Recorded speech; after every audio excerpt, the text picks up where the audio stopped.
Hello lovelies, welcome back to my channel. Today I'll make original ogbono soup. Can you see this? Can you see this first grade ogbono soup? Ow! First class ogbono soup. This one is ericha aracha efere. Arachachaka aracha efere. Yeah. If you want to see how I made this, stay tuned, relax and watch me prepare it. So here is my list of ingredients. Here I have my ogbono seed. It comes like this. Before you prepare it, you clean it and blend it to powder form, which is this. I've already done that, so I'm using half cup of this to prepare this original ogbono soup. Then I have my proteins. Yeah, a lot of meat. I have my cow tail, cow skin, the beef, everything. You can use any kind of protein, chicken, fish. Just use all the assorted types of meat to prepare your ogbono soup. Is allowed though. Then I'll be using some salt, then onion, pepper, and some seasoning cube. I'm just using one pepper. We will use oil because this pepper is very hot and spicy. Then another original ingredient is what? Ishokporoko. Yeah, that is stockfish head. Yes, so and smoked catfish. You won't make ogbono soup without ishokporoko. Yeah, if you want to get that original taste of ogbono soup, use your stockfish head. I'll also be using some crayfish. Then I have my vegetable, which is spinach. You can use kale, you can use bitter leaf, you can use pumpkin leaf. Now here I'll be using spinach for this original ogbono soup. I also have my red oil for this soup. So let's get into it.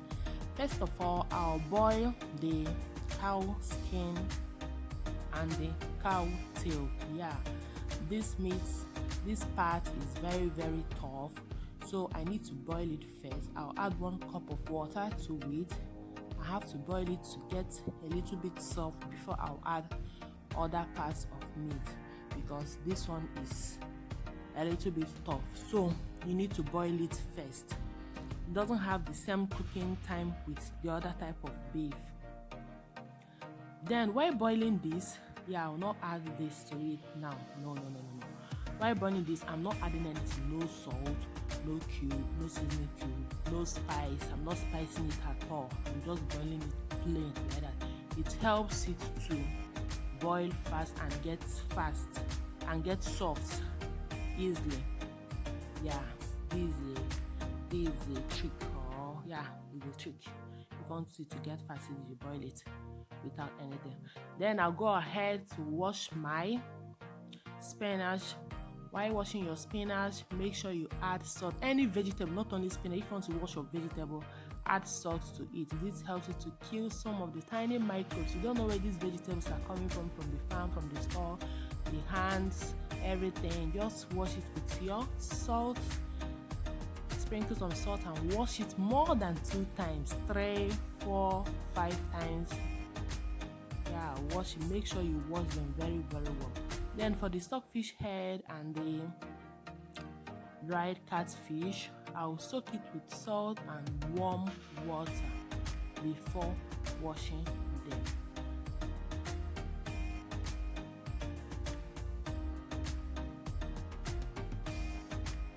I'll cut the vegetables. Yes, some people like cutting their vegetables before washing it. For me, I don't buy the idea.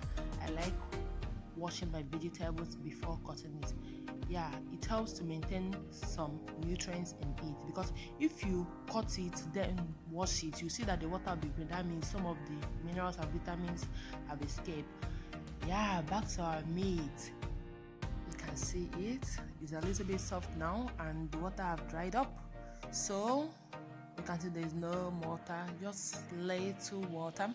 So I'll add the remaining beef and season them this time around. Yeah, I'll add the remaining beef, then season them and add some salt, pepper, seasoning cube to it.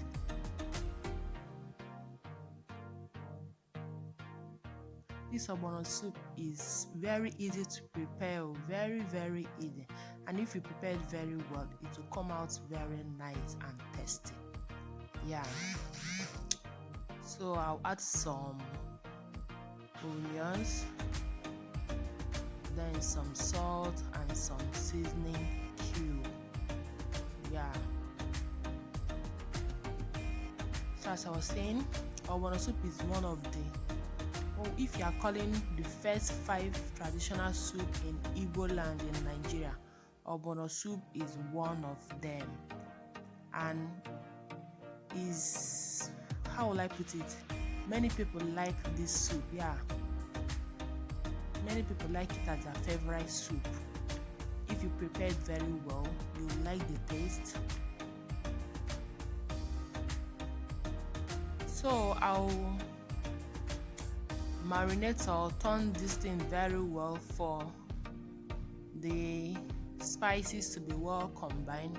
Then I'll not add any water, I'll just boil it for the beef to squeeze out some water from it for 5 minutes. So after 5 minutes now, you can see there some water came out from the beef. Yes, you can see the water. Yes, this helps to, how will I put it, this helps to maintain or to make the spices infuse inside the meat if you cook it at the initial time without adding any water. So now I'll add some cup of water. I'll add half cup of water and add the stockfish. You notice I didn't add the stockfish earlier, and the smoked scarlet fish, that is the mangala. If I've added it earlier, it will just disintegrate inside the pot. Though some people like adding it earlier by cooking their cow skin. It depends on your choice how you want it. Then the next thing is to add my red oil, the red palm oil, into the pot. It's because of the weather, that's why the oil is coming out that way, because of the winter. You can see it now. After 5 minutes, the oil has mixed very well with the water. It's not floating on top of the water. This process is very necessary. Make sure the oil mix very well before you add the ogbono. It's time to add the ogbono. Yes, for this stage, you can just sprinkle the powdered ogbono, or you can mix it with hot water in another plate before adding it to the pot. Why some people mix it with hot oil or warm oil. They'll mix it with warm oil before adding it to the pot. Whichever, any way, anyone you want, anyhow you want to make this soup. It has different style, different method to make this ogbono soup. You can just sprinkle it this way, or mix it before, or fry it. Yeah, some people fry it, but the method I'm using now is just the simplest method, just to sprinkle the ogbono. Now I'll add some water to it, 1 cup of water, then add the remaining seasoning. I'm not adding pepper because I've added pepper at the initial time and that pepper is spicy. So at this stage, I'll test it to know if I'll add more salt to it. Yeah, I think I have to add some salt to it just later, maybe half tablespoon of salt to it. Yeah, that is the salt. I'll just sprinkle later. Be mindful the way you add salt to your ogbono soup, because it easily gets salty if you add too much salt to it. Okay, I have to test it again. Ooh la la. At this moment, I'll cover it and let it cook for just 7 minutes on low heat, low flame. 7 minutes later, see that our bubbling ogbono soup. Our ogbono soup is bubbling. So now I'll add my crayfish, after which I'll add the vegetables, and that is all. That will be all. You can see that. You can see all those green wedges, all those ntanta. Yeah, I'm already salivating. I can't wait to eat this ogbono soup. So I'll add my spinach, my vegetable. If you have ugu, kale, you can add them at this moment. That is the last thing you add, your vegetable. Just know that vegetables are the last things. They are the last ingredient you add to your soup while making soup. So guys, at this moment I present to you my first class ogbono soup, Ogbenge ogbono soup, grade 1 ogbono soup. Yeah, you can enjoy this soup with your fufu. Yeah, akpu, fufu, garri, semo, oat, and pounded yam, even your potatoes, that is pounded potatoes. Thank you for watching till this moment. Let me go and enjoy this soup. You can enjoy with me. Oh, come and enjoy with me. Just come with your swallow along and enjoy this delicious ogbono soup. Thank you for watching till this moment. See you in my next video.